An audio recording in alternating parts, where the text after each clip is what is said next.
საღამოშვიდობისა, პატრიოტულ მაყურებლებო, ეთერში გადაცემა საუბარი მოძღვართან.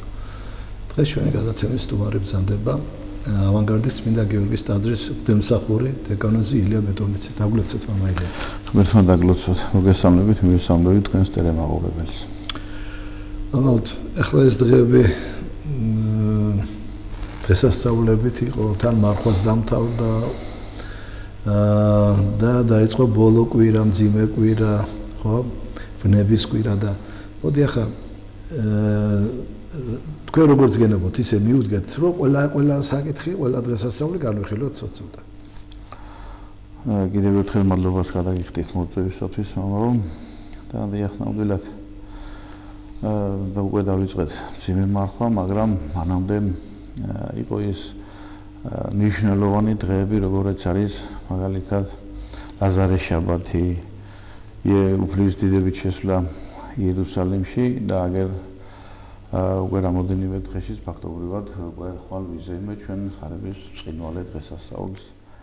ამიტომ ნამდვილად თავისი შინაარსობრივადაც დატვირთული არის ეს დღეები დატვირთული იყო და თუ ჩვენ დავიწყეთ იმ დიდი დღესასწაულიდან, რასაც ლაზარეს შაბათი ქვია, მისი აღდგენება, ამასთან ერთად ეს არის იმ ქართული ენის დღე, რომელსაც იოანე ზოსიმე უწოდებს დამარხულ არის ენა ქართული ესე. ანუ რას გვეუბნება იმ დღის საკითხავი, ანუ რა დამოკიდებულებაში იყო უფალი ლაზარეს სამემართებაში. ჩვენ ვიცით, რომ უფალი არასდროს და არავის არ უნახავს მომციმნარი, მაგალითად მომღიმარი, უამრავჯერ უნახავთ მომტირალი კიდევაც და ერთ-ერთი ადგილი არის სახარებაში, რომ თავის მეგობართან ლაზარესთან, როდესაც მივიდა უკვე 4 დღის გარდაცვლილი არის ლაზარე, როდესაც მას შეატყობინეს, რომ მისი მეგობარი ლაზარე მიიცვალა, უფალი თითქოს დააყოვნებს მის მეგობართან მისვლას, მაგრამ ამას რა თქმა უნდა აკეთებს გამიზნულად, შეგნებულად, რომ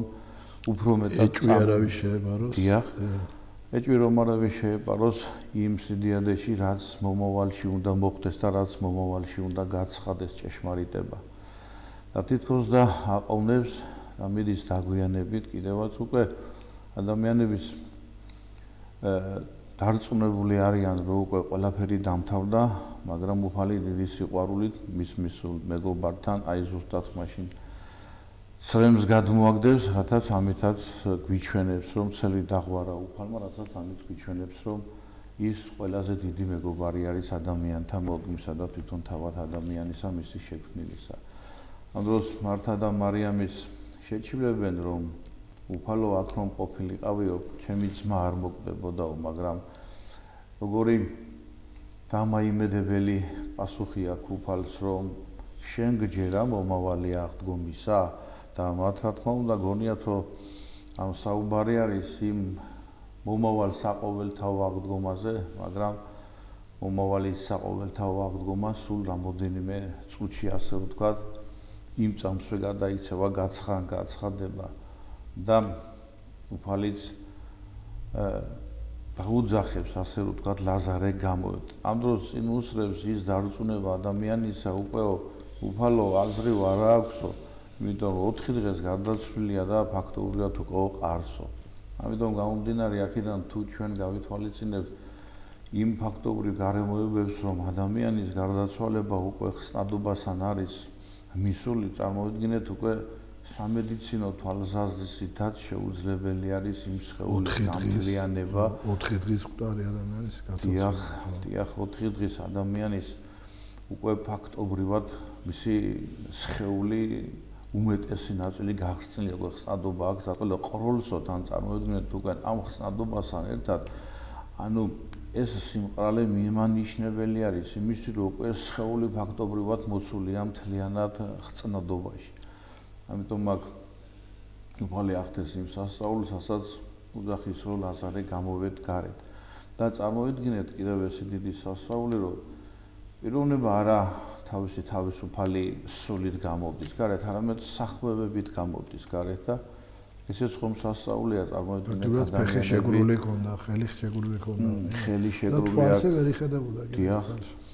ფეხი შეგდომ ფაქტობრივად ვერ იხედებოდა, თუ გავითვალისწინებთ, რას ნიშნავდა მაშინდელი სახმევებში გახვევა, ეს არის ისეთი ნივთიერება, რომელიც ადამიანს შემდეგ ასე რომ ვთქვათ, გაახვევდა და ფათაშორის ისეთი წებოვანი არის, რომ მისი აცილებაც კი აი ფიზიკური ზემოქმედების არის ურთულესი საქმე, იმიტომ რომ ასე ადვილად არ ცილდება ადამიანს ის და ჩვენ შემთხვევაში ნამდვილად ის სასწაულთან არის გვაქვს საქმე, როდესაც შემდეგ სახვევები თვითონ ჩამოცილდება, ასე რომ ვთქვათ და ლაზარე დაიწყებს თავისუფალ ცვლას, უკვე გაცოცხლებული ამდგარი სხეულით სახსალამათი, რა თქმა უნდა, რაც მთავარი და მნიშვნელოვანია და კულმინაცია თუ შეიძლება ითქვას ასეთი მოვლენისა ის არის, რომ დაждდება და ინახით შემდგომ ადამიანი მიიღებს საზრდელს. ალბათ ადამიანური თვალსაზრისით ყოვლად წარმოუდგენელია აღნიშნული ქმედება თუ დღევანდელ პირობებში, მით უმეტეს, როდესაც აღნიშნეთ, რომ აი მედიცინასთან მიმართებაში ყოველგვარი უძლური არის ასეთი ქმედების და ასეთი საქციელის, ამიტომ რა თქმა უნდა ასეც იქნება, იმიტომ რომ ჩვენ საქმე გვაქვს უფალთან, ჩვენ საქმე გვაქვს იმ დიდ სასწაულთან, რასაც უფალმა მოახდინა იმისათვის, რომ ადამიანების გული კიდევ ერთხელ გაელღო და გაეთბო, იმისათვის, რომ ეწამათ მათ ნამდვილად ის ჭეშმარიტება, ის ჭეშმარიტი გზა და მიმართულება, რასაც თავად უფალი ამბობს, მე ვარ გზა და ჭეშმარიტება. აი სწორედ მის დასრომეუნება რა მამაილია. მე ვარ ვერ გაიგევა, მე ვარ აღდგომა და სიცოცხლეო, ხო, როგორი მითეუნება, ხო? თითქოს და ყოველთვის უფალი სამტკიცებს თავის თავს, ოღონდ ადამიანმა უნდა გაუხოს გული. თუ ოდნავ დაუკვირდებოდნენ, რა თქმა უნდა, მაშინდელ საქციეს, მის დამოკიდებულებას მიმართვას, ხო? სადაც ადამიანი ჭეშმარიტებას ეძიებდა, მაშინ ყოველთვის მიაგნებდა ჭეშმარიტებას და ყოველთვის აღმოაჩენდა კიდევაც. ამიტომ ადამიანის ბუნება ხანდახან ჯიუტია მომდევნო დღესასწაულთან მიმართებაშიდაც კიდევაც, იმიტომ რომ ამის შემდგომი გაგრძელება არის ის დიდებით შესვლა იერუსალიმში, რასაც ქვია უფლის დიდებით შესვლა იერუსალიმში, რომ ნახეთ, ოდესაც ლაზარე აღადგინა, რამოდენიმე ხანი ცოტა ხნით უფალი დაისვენა, ასე რომ ვთქვა, ცოტა მოერიდა სიტუაციას, დაისვენა, გაძლიერდა, იმიტომ რომ მოემზადა შემდგომი დიდი ბრძოლისათვის, თუ შეიძლება ასე ითქვას და ამიტომ შემდეგ ბეცაიდის გავლით მიდის იერუსალიმში. რას გვასწავლის ჩვენ ამით უფალი?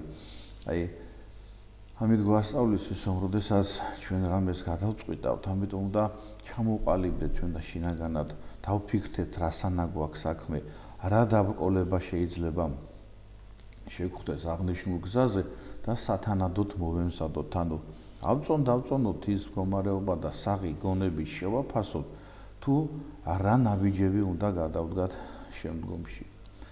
რა თქმა უნდა, უფალი არასდროს ისე დამოკიდებულებაში არ იყო, რომ გაეცხადებინა თითქმის ყოველთვის თავისთავი და ყოველთვის წარმოეჩინა პირიქით, მაგრამ მაშინ ისმის კითხვა ამ დღესასწაულთან დაკავშირებით დიდებით შესვლა იერუსალიმში, მაშინ რას ნიშნავდა, რატომ არ დაუშალა იმ ხალხს მაგალითად იმ ოსანას დაძახება მაგალითად, მაგრამ უფალმა ჩათვალა, რომ მოვიდა უკვე დრო. ნამდვილად დადგა ის დრო, როდესაც იმასაც ხო განცემს მამაილია პასუხს, რომ მღვდელმთავრებმა გააჩერა ესენი რას იძახიან და ესენი რო დავდუდდენო ქვები დაიწყე, იმიტომ მე მოდივარო, უფალი მოდისო. დიახ. ძალიან ლამაზად ეუბნება. და ნახეთ ამ დროს მამების საომენ ასეთ კითხვას, ნუ თუ მართლა გაჩერდა ბოროტიო, ნუ თუ მართლა გადადუმდა ბოროტიო და არა და ამიტომ იყო ის პასუხი, რომ ის სიტყვა უბრალოდ თვითონ თავის მოწაფეებს აბრალიან და უფალო უთხარიოთ ხო შენსო მოწაფეებს რომ გაჩუმდენო, იმიტომ რომ ამასო შეიძლება პრობლემები მოყვესო და იმიტომ დადით პრობლემებში ჩავარდებითო, მაგრამ ბავშვებზე აქცენტი რატომ გააკეთეს თან თუ 12 წლის არ შესრულდებოდა, ასე რომ ვთქვათ, იუდეველი მას ფაქტობრივად რაიმე საქმეში მონაწილეობის მიღება თავისი სიტყვა რო ეთქვა, ფაქტობრივად არ შეეძლო და ამიტომ ვინაიდან ისინი არასრულწლოვანები პასუხსაც ვერ მოთხოვდნენ, ხო? დიახ, და ამიტომ ვერ აფიქსირებდა საჯაროდ თავის აზრს და ვინაიდან ისინი არასრულწლოვანები იყვნენ, ბავშვები იყვნენ, ისეთი მინიშნება გააკეთეს, რომ აიო წარმოიდგინოთ, რომ ჯერო ვითომ 12 წლისანიც კი არ არიანო და ამათო როგორ უნდა დაუჯეროსო ხალხმო და ამით როგორ უნდა დამტკიცეს ის ჭეშმარიტებაო და ამიტომ არის ის ქვათა ქვების ღაღადი, რომელზედაც მიუთითა თვითონ თავად უფალმა. გამომდინარე აქედან საინტერესო არის უბრალოდ თავად იმ საზოგადოების დამოკიდებულება იმ დროს და აღვნიშნეთ ჩვენ რომ აი რატომ არ გააჩერა უფალმა ეს ხალხი, იმიტომ რომ უკვე მომწიფებული იყო დრო იმისა, რომ უნდა გაცხადებული იყო დიდი სასწაული. მაგრამ აქ არის ერთი მნიშვნელოვანი მომენტი კიდევ იმ საზოგადოებას, რომ უფალი მეფე თეგონა იერუსალიმში შედის, რა თქმა უნდა, იმ შეძახილით, რომელსაც მეფეს ეკუთვნის, მაგრამ მისი ატრიბუტიკა, ასე რომ ვთქვათ, საერთოდ არ შეესაბამება სამეფო ატრიბუტიკას, იმიტომ რომ თუ ადრე მეფეები რაიმე მსვლელობას იწყებდნენ, მეფე მსვლელობას იწყებდა მაგალითად წინა მოსამზადებელი პერიოდით ამა თუ იმ ტერიტორიაზე გადასაადგილებლად. იქ გამოიცემოდა განკარგულებები, ბრძანებულებები და სერიოზული მოსამზადებელი სამუშაოები გაიმართებოდა წინასწარ, რომ შესაბამისად ღირსეულადაც დახვედროდნენ მეფეს. ამასთან ერთად მეფეებს არ დაგვავიწყეს, რომ ახდათ თან დიდებულები, გამოჩენილი ადამიანები თავისი ამალით, ასე რომ ვთქვათ, იქ დაცვის სამსახური იყო, ჯარი იყო და ასე შემდეგ, რაც სამეფო ატრიბუტიკისთვის და წარმომადგენლობისთვის საკმაოდ ფართო მნიშვნელობის იყო. და ფართოც იყო, მაგრამ ჩვენ შემთხვევაში ჩვენ არაფერი არ აგვაქვს ასეთი იმ სამეფო ატრიბუტიკას და იმ სამეფო შემადგენლობას, თუ შეიძლება ასე ითქვას, მხოლოდ და მხოლოდ ახლავს 12 მოციქული. ისეთივე ყარებები, ისეთივე ყატაკები არაფრის მქონენი და ფაქტობრივად წერა-კითხვის უცოდინარი ხალხი, ხო, ასეთი მდგომარეობა არის. მაგრამ აი ზუსტად ამ დამოკიდებულებით უფალმა აჩვენა მაშინდელ საზოგადოებას, რომ მისი მეფობა არ არის სამქვეყნიური, მისი მეფობა არ წარმოადგენს სამქვეყნიურ მეფობას, როგორც მათ ეგონათ, რომ აი მოვა მესია და ჩვენ გავბატონდებით სხვაზე და მიწიერი გაგებით ძირითადად აზროვნებენ. ამიტომ დაუშვა უფალმაც, რომ ის შეძახილიც ყოფილიყო და ისეთი გარემო და ატმოსფეროც შექმნილიყო. ამიტომ გამომდინარე აქედან თავდაბლობით ისევ თავდაბლობით და დიდი სიყვარულით ეპყრობა ადამიანებს.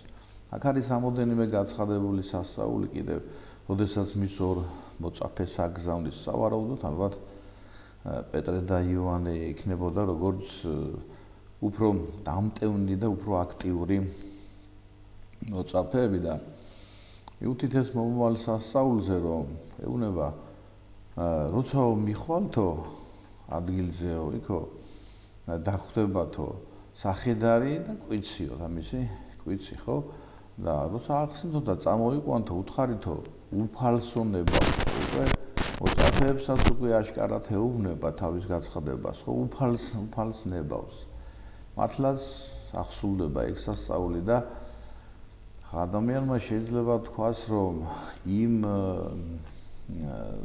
კვიცისა და სახედრის პატრონებმა ასე უცებ დათმეს თავისი პირუტყვი, მაშინ როდესაც არ წარმოადგენს ასე ხელწამოსაკრავ ნივთს, ასე რომ ვთქვათ, პირუტყვი, იმიტომ რომ ის არა მარტო ადგილების საშუალება იყო, ასევე იყო შრომის ერთ-ერთი, თუ შეიძლება ითქვას, იარაღიც. და ამიტომ ასე ადვილად არ დათმობდნენ ადამიანები, მაგრამ აქ საფრთხო განგებულება მდგომარეობს იმაში, რომ თავადაც პატრონი არ შეეწინააღმდეგა წინასწარ განზრახულ იმ საფრთხო განგებულებას და ასე ნამდვილად რომ ადვილად შეელია და გაატანა კიდევაც და მოწაფეებაო არ იცოდნენ რომელზე დაჯდებოდაო და ამიტომ ორივეზე დაუფინეს სამოსელი და მოსახლეობას რაც შეეძლოთ აი მაშინდელი აღმოსავლეთში ახლა ფინიკის ტოტები იყო, პალმის ტოტები, მარადმწვანე მცენარეების, რომელიც არის და მწვანე საერთოდ იმ დროს აღიქმებოდა მარადიული სიცოცხლის ფერად და უფალი ცხომ დიახ და ნამდვილად მარადიულია და მარადიული სიცოცხლეა. ამიტომ ზოგადად აქ ვიცი და ვივის სიმბოლური დატვირთვა ეს შეიძლება ითქვას რომ ადამიანის ხასიათი არის როგორც მისი სიჯიუტიდან გამომდინარე ასე შემდეგ და ეს განასახიერებს აი ადამიანის სიჯიუტეს. აქ მომენტი არის კიდევ როდესაც აი გაუხედნავი კიცეო დაჯდა რომელიცო ნაშობი იყო კარაულისაგანო ესე იგი იმ ვირისაგან რომელიც ძირითადად შრომა იარაღისთვის არის გამოსაყენებელი და გამოიყენებოდა ანუ მუშა ცხოველი იყო თუ შეიძლება ასე ითქვას და მეფეები ჩვენ რამოდენიმე ხნის უკან ვახსენეთ მეფეები რომ ასეთი გადაადგილების საშუალებას არ იყენებდნენ მეფეები პირიქით ხომ ესეც ნიშნავს იმას რომ ჩვენი უფლის ამ ქვეყნიური დიდება არ არის მიმართული ამ ქვეყნიური დიდებისაკენ და ის ნამდვილად ამ ქვეყნიური მეფობის მიზნით არ მოქმედებდა არასდროს. ამასთან გამომდინარე თან კიდევ აღსანიშნავი არის რომ ვირის სხვათაშორის იმ პერიოდში როგორც სამუშაო მიმართულებით ასევე სიმბოლურადაც გამოისახებოდა და აღიქმოდა როგორც მაგალითად მშვიდობის სიმბოლო, იმიტომ რომ აი ზომებში არღებულებდნენ მონაწილეობას არ აღებიებდნენ ასეთი აგრესიული ცხოველიც არ არის. აგრესიულიც არ არის კიდე შედარებით თუ თვინიერებაზე წყალებში ვიტყვით მასა და აი ამიტომ მშვიდობიანი მიმართულებით გამოიყენებოდა და ესეც სიმბოლური დატვირთვა აქ რა თქმა უნდა. თავარი კიდევ და საინტერესო მომენტი არის რომ აი მაგალითად როდესაც შედის უფალი დიდებით ხო იერუსალიმში თანდათან როდესაც მოდის უკვე უახლოვდება იერუსალიმს ვინც მოყვებოდა მას ხალხი გასაგებია ხო და ნელ-ნელა თან უერთდება ხალხი ემატება თანდათან მრავლდება უკვე რამოდენიმე ათეულ ადამიანს და შეიძლება ასეულ ადამიანსაც იტევს უკვე მდგომარეობა და თანდათან ახლა წარმოიდგინეთ რამოდენიმე ადამიანი დემონსტრაციულად მოდი ცოტა ხმამაღალი შეძახილებით ოსანამაღალთაშინა და მაშინ ისმის კითხვა რომ ხომ არ ირღვევა აქ რომაული კანონმდებლობის მიხედვით რაიმე წესები ან და ხომ არ ირღვევა თვითონ თავად რჯული ხომ არ არის ასე რომ ვთქვათ მომავალში ერთ-ერთი ბრალდების საფუძველი აღნიშნული საზოგადოებრივი წესრიგის დარღვევა და რა თქმა უნდა არა იმიტომ რომ იმდენად სამართლიანად იმდენად ასე რომ ვთქვათ სუფთად და იმდენად ღვთიურად იმიტომ რომ ახეთ არც რომაული კანონებით რო არ ირღვევა თავისთავად ცხადი და ფაქტია რომ არ მიაქციეს ყურადღება თვითონ რომაული ხელისუფალთა წარმომადგენლება იმიტომ რომ ჩვენ კარგად ვიცით რომ ისინი გამოირჩევიან მკაცრი კანონისამზე დამოკიდებულებით და ოდნავ თუ რაიმე გადახრას ადგილი ექნებოდა ალბათ არა აუცილებლად არ აპატიებდნენ რჯულის დამიხედვით რომ რაიმე დარღვეულიყო მისი მტრები აუცილებლად ჩასაფრებულები ამას გამოიყენებდნენ და ამხედრებდნენ პირიქით ხელისუფალთ რომ აუცილებლად ჩარეულიყო საქმეში ამიტომ ამ კუთხითაც და ამ მიმართულებითაც ასე ვთქვათ ფაქტიურად მოწესრიგებული და აბსოლუტურად სამართლიანია და ისევ და ისევ შედის დიდებით იერუსალიმში და ალბათ კულმინაციას აღწევს მდგომარეობა მაშინ როდესაც ელეონის მთას უახლოვდება როდესაც უცებ შეჩერდება ეკვისენჯდომი და გადაყურებს იქიდან ფაქტობრივად კარგად მოჩანს იერუსალიმი და მისი სიდიადე კიდევაც იერუსალიმის ტაძარი და წარმოიდგინეთ სილამაზე რომელიც თვალის მომჭრელია ტაძარი თავისი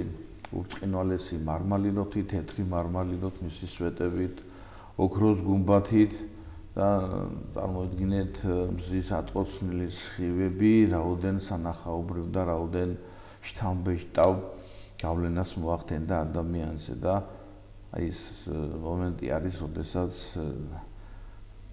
37 წლის შემდეგ უკვე ამ ტაძარს დაანგრევენ და ის ადამიანები, რომლებიც მას ახლა გვერდით მიყვებიან და უამრავის კიდე თან განადგურებულიც იქნება.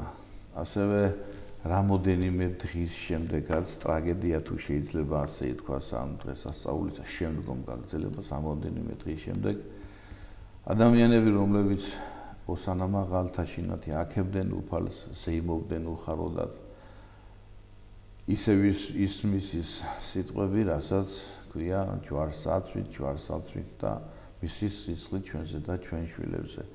ამიტომ ნამდვილად ანდახან გაუგებარიც არის ადამიანის დამოკიდებულება, მაგრამ ეს ადამიანური ბუნების ის მიდგომა არის, სადაც თვითონ არ სურს ადამიანს შეხედოს ჭეშმარიტებას, აღმოაჩინოს ნამდვილი ჭეშმარიტება, ეძიოს ჭეშმარიტება და როდესაც ასე ვთქვათ, ერთ დღეს იძახის ოსანამა ღალთაშინას, მეორე დღეს უკვე ჯვარსაცვით.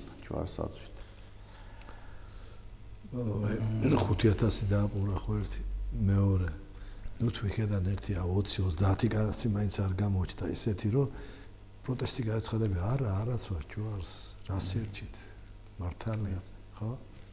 აი რასაც თქვენ ამბობთ, ზუსტად ისე ადამიანების შინაგანი ნელთბილობა. ამათ უნდა დათო კუჭით დაეკმაყოფილებიათ. იმიტომ მისდევდნენ. ადამიანის აზროვნება, როდესაც კუჭზე გადის, ძალიან რთულია, მით უმეტეს ასეთ შემთხვევაში. კარგი შეიძლება ადამიანმა თქვას, რომ ეს იყო ცოტა წარსულის მოვლენა 5000 წლის დაპყრობა, მაგრამ ჩვენ ლაზარეს აღდგენების მაგალითი ხო იმ დღეების ზუსტად იყო თითქმის გაგრძელება. ასეთი სასწაული საოცრება ხო არ მომხდარა. დიახ. ფაქტობრივად, როგორც აღნიშნეთ, როგორც სამედიცინო თვალსაზრისით, ადამიანის თვალსაზრისით წარმოდგენის კუთხითაც კი ძალიან ძნელია წარმოედგინოს ადამიანმა, იმიტომ რომ ამიტომ ქვია სასწაულიც არის, რომ ადამიანის გონება ვერ იტევს მას და აქ შემოდის უკვე სარწმუნოება, რასაც ქვია რწმენა, როდესაც ვერ იტევს ადამიანის გონება, მაშინ რწმენითი დამოკიდებულება არის, ხო და აგერ ქონდათ რამოდენიმე დღის უკან ისიც არ გაითვალისწინეს, იმასაც არ დაეყრდნენ, იმასაც არ ესე ვთქვათ არ ჩაებღაუჭენ იმისათვის, რომ შემდგომში მათი ბედი მაინც ყოფილიყო, მათი დამოკიდებულება უпростоრეთ ყოფილიყო უფალთან სწორი და მართალი, მაგრამ არა ისევ და ისევ მიწიერებაზე გაცვალეს და აი კიდევ საინტერესოა მამაო, ნახეთ, აი ბოროტის ბოლო გაბრძოლება, ვინაიდან ყველაფერი ჯვართან მიდის, ყველაფერი აღდგომასთან მიდის, ვინაიდან ჯვარცმაზე მიდის, ხო, როდესაც ჯვარს არის გაკრული უფალი. ბოროტი არ არის ბოლომდე დარწმუნებული, რომ ის უფალია. და ბოროტი ბოროტი აქაც ხომ არ დადუმდა და გაჩერდა მარტო ამაზე ბოროტი ჯვარსაცვით, მაგრამ ხალხში დათესა ისეთი ბზაკრული აზრი, რომ თაგონა იმ ადამიანებს, რომ აი შენ თუ ხარო მესიაო, გადმოდიო ჯვრიდანო და უშველეო შენ თავსო. წარმოედგინეთ იმისათვის, რომ აი ჯვარიც იდიადე და გამოხსნა ბოლომდე არ მომხდარიყო და ასე რომ ვთქვათ, ბოროტის აზრით ეს ჩაშლილიყო ყველაფერი და მით უმეტეს თუ ჯვარცმა არ იქნებოდა, აღდგომა არ იქნებოდა, ხო, მაშინ გამოხსნის საკითხი ფაქტობრივად არ იქნებოდა, აი ბოლო გაბრძოლება მაინც ჯვარზე შეებრძოლა ამ სიტყვებით, რომ შენ თუ ხარ მესია, ჩამოდი და გადაიჩინე შენი თავი და ალბათ რა თქმა უნდა ის ადამიანების ხმაც იქნებოდა და ის ადამიანები, რომლებიც რამოდენიმე 5-20 დღის უკან ოსანამაღას ხალთაშინაღმესა გალობდნენ და აგერ ეუბნებიან უკვე ბოროტის ჩაგონებით, რომ ჩამოდი ჯვარს და იხსენი შენი თავი და გვიხსენი ჩვენს. აი, მოკლედ შეიძლება ასე დავახასიათოთ. მე გადავიდეთ ახლა აქედან იმაზე სობაზე გადავიდეთ ხარებაზე და მითხო ცოტა დრო გრჩება და რომ ყველა ერთად ხო დიახ, აი ჩვენ უკვე თითქოს ბზობას ვისაუბრეთ ბზობაზე ამ დღეზე, მაგრამ აი თანდათან მიყვეთ ამ იმას ხარების წყინვალე დღესასწაული. გადავიდეთ. რა თქმა უნდა, აი მე ჩვენი ბებიებიდან ბაბუებიდან გამიგონია, რომ ისეთი დიდი დღე არისო, დებო, რომ ჩიტიო ბუდეს არ იკეთებს, არ შრომობს, მხოლოდ ესე იგი უფლის ისეთი დღე არის, ხო. მნიშვნელოვანი დღე, ხო. ნამდვილად ჩვენ დღესასწაულებთან მიმართებაში შეიძლება არ ვიცი თუ არის საღვთისმშობლო დღესასწაული და საუფლო დღესასწაული და აღნიშნული ხარების დღესასწაული თავისუფლად შეიძლება ითქვას, რომ ორივე საერთიანებს. იმიტომ რომ საღვთისმშობლო დღესასწაული გამოდის ვინაიდან ღვთისმშობელს ეხარა და საუფლო გამოდის რომ იმიტომ რომ ჩასახვა მოხდა, ჩაისახა უფალი, ხო? ამიტომ თავისი შინაარსობრივათაც ძალიან დატვირთული არის. საინტერესო მომენტები აქვს, რა თქმა უნდა და შევეცდები, რომ თანმიმდევრობით აუხსნა მომენტები. აი, როდესაც გაბრიელი თავარანგელოზი გამოეცხადება და ახარებს, ხო? გიხარობდნენ მიმადლებულო კურთხეულ ხარ შენ დედათა შორისო და აი ამბები ამბობენ აქ შეძრწუნდაო ქალწულიო და ძალიან შეეშინდაო შერწუნდაო და ეუნება ამახვილებენ ყურადღებას ეუნება არა კურთხეულ ხარ შენ ქალწულთა შორის არამედ კურთხეულ ხარ შენ დედათა შორისო მისთვის რა თქმა უნდა ისე მამაო ღვთისმშობელს დიდად თავად ანგელოზის ნახვა არ გაგვირობია, იმიტომ რომ ესე იგი მას შეხება ჰქონდა ხშირად მასთან. ხო. დიახ, თუ გავითვალისწინებთ იმას და გადავხედავთ, რომ ფაქტობრივად ღვთისმშობელი და 3 წლიდან ტაძარში იზრდებოდა, როდესაც გამოირჩიეს, დიახ, როდესაც მიიყვანეს და ფაქტობრივად 3 წლიდან ტაძარში მსახურობდა, მისთვის ანგელოზის ხილვა რატომ არ იყო? ასე ვთქვა, გასაკვირი, რომ თავად ანგელოზები ემსახურებოდნენ მას. ამიტომ პირველი შეხვედრა არ იყო ეს არ იყო, რა თქმა უნდა, მათთან პირველი შეხვედრაც და ურთიერთობაც, მაგრამ ამ შემთხვევაში უკვე უჩვეულებს ეუნება არა ქალწული, არა დედათა შორისო და აი, როდესაც პასუხი არის ის, რომ მან რომ მამაკაცი არ იცის, ამიტომ შემდეგ ის სულისაგან, წმენდისაგან იქნება, მაგრამ აქ პარალელს თუ გავავლებთ იმასთან დაკავშირებით, რომ ნახეთ ადრე იუდაულ საზოგადოებაში ასე იყო მიღებული, რომ მაგალითად და ჩვენ ვიცით, რომ ღვთისმშობელი დედას არავითარი პრეტენზია არ ჰქონდა იმისა, რომ ღვთისმშობელი გამხდარიყო, ღვთის დედა ყოფილიყო. დიახ, ამხელა რჩეული ჭურჭელი ყოფილიყო და პირიქით ის მზად იყო და ნატრობდა კიდევაც და თხოვდა უფალსაც, რომ იმ დედას მომსახურეო, რომელიც ჩემი უფლის დედა იქნებაო. წარმოიდგინეთ ადამიანის ასეთი თავდაბლობა, ასეთი სიყვარული, ასეთი დამოკიდებულება და ყველაფერი შეიცვალა იმ მიმართულებით, რომ თვითონ გამოეცხადა გაბრიელ თავარანგელოზი და თვითონ ახარებს აი ამ დიდ მომავალს და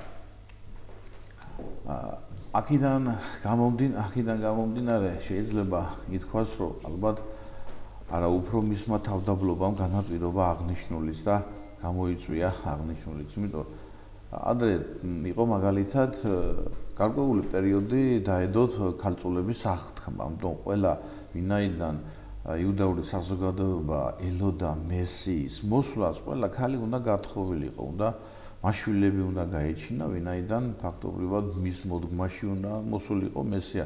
თუ ასე არ მოხდებოდა, სირცხვილიც იყო, ერთგვარი ცოდვაც იყო ყოველ შემთხვევაში და ძალიან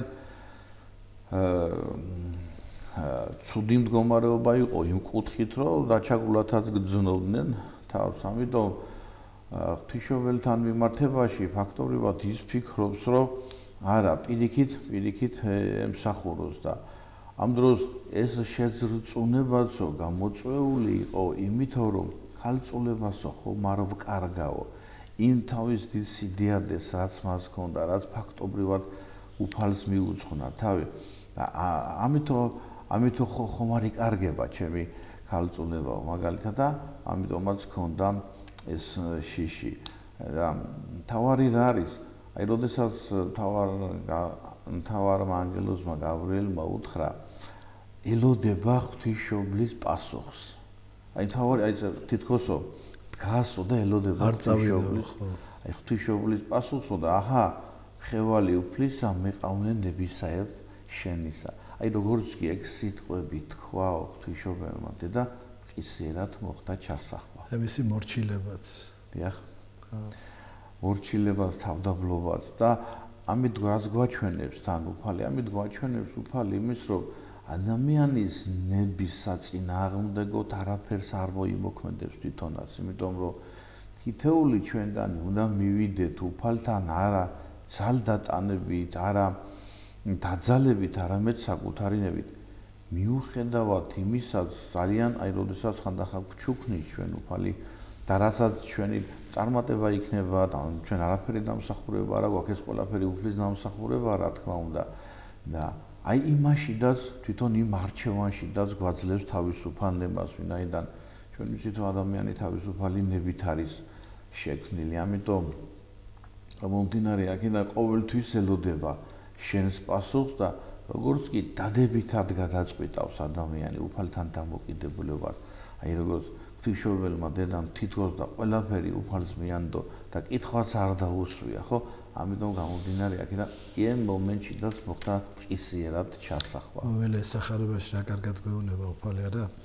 მე არ მინდა თქვენ ჩემი მონები იყოთ, მე მინდა თქვენ ჩემი მეგობრები იყოთ და ამასთან ერთად კიდევ აი რასაც თქვენ საუბრობდით, რომ განვარცოთ უფრო და სხვა შედარება მოვიყვანოთ. აი, მომელე უფალს უნდოდეს ჩვენი თქვა სინანულში ჩაგდება, ამას თემ სოფლიოს წამში ჩაგდებდა სინანულში, მაგრამ ამას არ აკეთებს, აი რას თქვენ ბრძანეთ. არა, უფალი ყველანაირად ცდილობს, რომ ჩვენ გაგვაგებიოს, აგვიხსნას და მიგვიყვანოს იმ ზომაზე, რომ ჩვენ თავად სინანულში, ჩვენი სინანულით მივიდეთ მას და უთხრათ, რომ შეგვინდა კვაპატი. დიახ. ამას ფასი აქვს, იმიტომ ძალდატანებით სინანულს ფასი არ ექნებოდა. დიახ.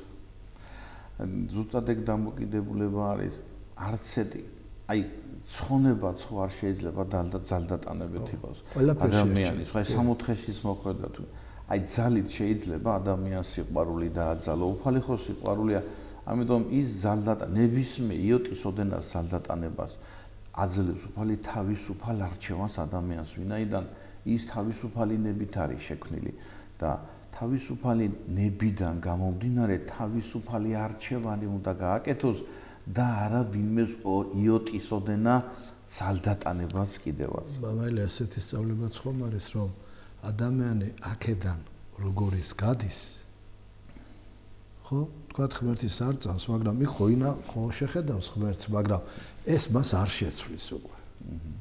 აი აქ როგორ ჩამოყალიბდება, გადის ღვთის სიყვარულით, სათვლივებით, იქ გაასმაგდება ეს სიყვარული და გაათასმაგდება. და ვინც ბოროტებით გადის, იქ უფრო ბოროტი ხდება, რატო იცი? მიხვდება რა ჩემი ადგილია არ არისო და უფრო აგრესიული და ბოროტი ხდება, მაგრამ ეს არ აჩერებს მას. არა მარტო მართლმადიდებელი ადამიანი, ნებისმიერი ადამიანი ფაქტობრივად თუ შეიძლება ითქვას, ნებისმიერი ადამიანი მართლმადიდებლობაში არის დაბადებული. იმიტომ რომ ის ხო ერთადერთი ჭეშმარიტი ღმერთიდან შექმნილია და მისი შექმნილი სხვანაირი შეიძლება იყოს. მამა ხო ჩვენი სხვადასხვა და რა თქმა უნდა. დიახ, აი სხვადასხვა ცხოვრებით მაცხოვრებელი ადამიანი თუ გინდა ურწმუნოც იყოს, რა თქმა უნდა, მით უმეტეს გასulis მომენტიდან წამიერად ხვდება. აი თუ როგორ უნდა ეცხოვრა მას. მისი სული უკვე ფაქტობრივად წამიერად ხვდება რა არის მართლმადიდებლობა და როგორი ცხოვრებით უნდა ეცხოვრა. მით უმეტეს ბრძანეთ მამაო, რომ მას აღარაფრის გაკეთება აღარ შეუძლია. ვერაფრით ვერ ეხმარება თავს, ვერც ლოცვით, ვერც ვერაფერით. ამიტომ ისი ასე რომ თქვა თუ შეიძლება შვება და დახმარება, შველა და დახმარება, ეს არის მიწოცხლად დარჩენილი ადამიანები, რომლებიც მათ სახელზე ილოცავენ. თუმცა უნდა იყოს შინაგანი თუ არა, ვერც ესენი ვერ უშველიან თუ იმას ღმერთი თავად არ წავს.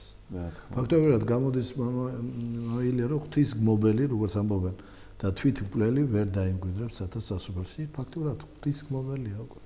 და ასეთი ახ თქვენ საუბრობთ რა გამერთა ეს თავში აზრი. აი მამა რო ეძახეს შვილს, მე ვარ შენი მამა. ხო და ის რო ეძახს შენ ჩემი მამა არ ხარ, ჩემი მამა ის არის. მე ვარ შენი мама, მე ვარ შენი შექმნელი, შემოქმედი და ის რო პასუხობს, არა შენ ჩემი мама არ ახარ. ეს ჭიდავი მიდის, ბოროტი ამას ცდილობს, რომ შვილები მამასთან არ მეიყვანოს. ახლა შეიძლება მამამმა თქვას, რომ რატო თავად უფალი არ მოდის და მოვიდა და კიდეც ავიდა ჯვარზე და ხო. ხანდახან უნდა შიდათ ჩემ თავსაც უსვამ, კითხავს, ხომ არა ვარ უძღები შვილივით, იმიტომ რომ აი მიგავშიც წარმოიდგინეთ, ახლა იგავები არის ფაქტობრივად რამოდენიმე გამოგონილი, იგავი არის იმ მარტივად გასაგები ადამიანებისათვის, მაგრამ აი კონკრეტული იგავი კონკრეტული პიროვნებების თავად უფალი ამბობს ამას, ხო? დიახ. და გამომდინარე მაქედან კონკრეტული ადამიანების ურთიერთობა შეეხება იმ მამაშვილობას და რომლებიც ალბათ დღეს ვერ ვიტყვი ახლა მაინდა-მაინც ისე გვაკლია, მაგრამ ნაკლებობას განვისით, იმიტომ რომ ჩვენი არ შეიძლება ამ თემას მაინც ავწეთ უწმინდესის და უნეტარესის სიყვარულმა რამხელა მამაშვილობა დაგვანახა და მით უმეტეს აი რამხელა მამაშვილობა დატოვა, რომელიც თითოეულ ქართველშიც არის წარუშლელი. ამიტომ მასვამ კითხვას ხანდახან ჩემ თავს ვეუბნები პირველად, ხომ არა ხარ იმ უძღები შვილივით, რომელიც მართლა მამა რო გიძახის, რომ მოდი მამა ჩემთან იყავი მის ასე რომ ვთქვათ, მის ბუდეში იყავი და უფრო მეტი დაცული ხარ და არა ჩვენ შვილები ხანდახან გარბივართ იქით და იმ გზას ვართ, რომელიც შემდეგ აი როგორი გზით და ბრუნდებით თუ დავრუნდით კიდევაც ესეც ძალიან დიდი წყალობაა ღვთისა და ამიტომ ყოველთვის მამა შემოგვიგება, მამა მოგვეფერება და დიდი იმედია მამა ჩვენთვის, ამიტომ ერთმა გაგვიხსნას აზრი და გონი. ისე იქ რას თქვენ ახსენეთ ახლა მამაელია, მეორე მომენტიც არის არა, შვილი რომელიც მამის გვერდში იყო და ძმის მოსვლა არ გაეხარდება. დაბრუნება არ გაეხარდება. აი რამხელა შედარება მოყავს მაცხოვარს. როგორ გვანახებს შვილი რომელიც წავიდა და ბრუნდება და მამა როგორ ხარობს და ძმა რომელიც მის გვერდში იყო არ ხარობს და ზოგიერთ ადამიანებს გვაგონებს ეს ტაძარში ვინც არის მოსულს რომ დაინახავს და იცის მისი ცხოვრება ამას რა ქრა უნდა რატომ მოდის ეს აქ ხო და ეწება შინაგანი ამბოხი ხო ამას რა უნდა მე აქ ვარ რამდენი ხანია და ეს ახლა მოვიდა და რა უნდა ამას ეს არ არის კარგი ადამიანი და ესე იწყება მაილა მადლობა დიდი და დაგვირეკეს ასეთი ზარი იყო და ბარემ თქვენ გააცეთ პასუხი ყველა საინტერესოს და ყოველთვის ჩვენი ის გადადის მაინც ყვებასე აზროვნება ხო და აიო თუ ახსნილებსო ხარების დღესასწაულიო ხვალ თევზი თუ შეიძლებაო ვიცი რომ მარტო ზეთი არის დიახ ზეთიანი შეიძლება და ხარების დღესასწაული ვინაიდან ხარების დღესასწაული დაემთხვა ამ ძიმე კვირას დიახნებიშვიდეულს ხარების დღესასწაული არ ახსნილებს მით უმეტეს თევზით. ზეთით შესაძლებელია. თევზით არ არის ხსნილი ხარების დღესასწაული. ხო, იმდენად ძიმე კვირა ეს სიხარული არ შეიძლება ახლა იმიტომ რომ ჩვენ ყველა უნდა გავიაროთ ის გზა რაც მაცხოვარმა ჩვენი გულისთვის გაიარა.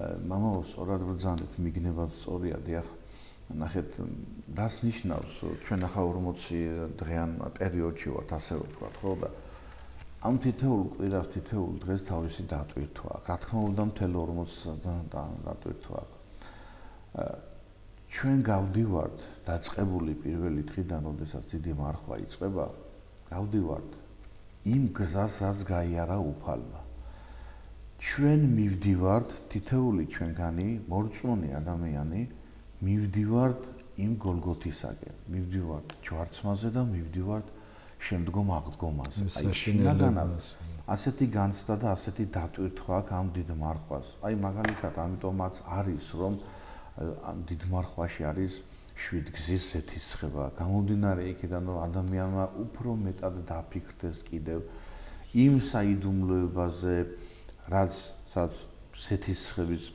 ხებულობს ადამიანი და მადლს ხებულობს და ცოტა უხერხულიც არის რომ მაინდა-მაინც საკვებზე და ჭამაზე გავამახვილოთ ყურადღება.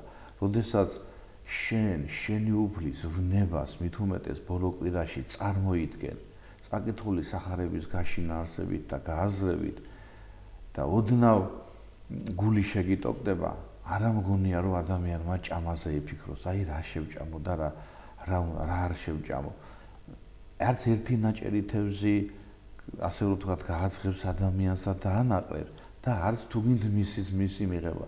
შეიძლება ადამიანმა საერთოდ არ ჭამოს, მაგრამ მის მარხვას მარხვა არ ერქვას, მის მოღვაწეობას მოღვაწეობა არ ექნას. ამიტომ პირიქით ამ დროს რაც უფრო მეტად შევიკავებთ თავს, უფრო მეტი მოგზალებული ვიქნებით.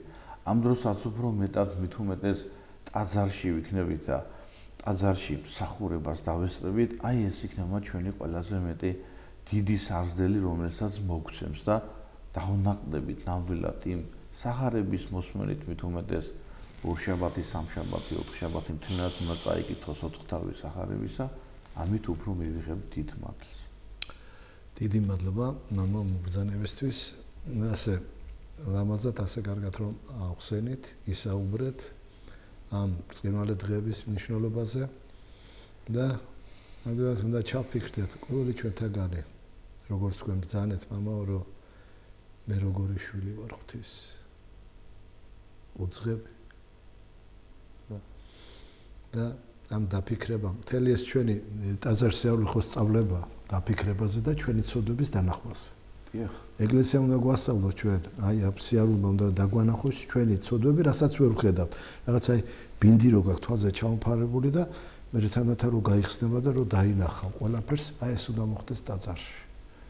და ამას რო დაინახავ, მე ნამდვილად უნდა მივიდეთ მასთან, ვისაც ძალიან ჩვენ უყვარვართ და მთელი გულით ვთქვათ, რომ მამა უფალო იცი მე ვერ გამოგადექი და შემინდედა მაპატი და აუცილებლად ჩაგვეკრავს გულში.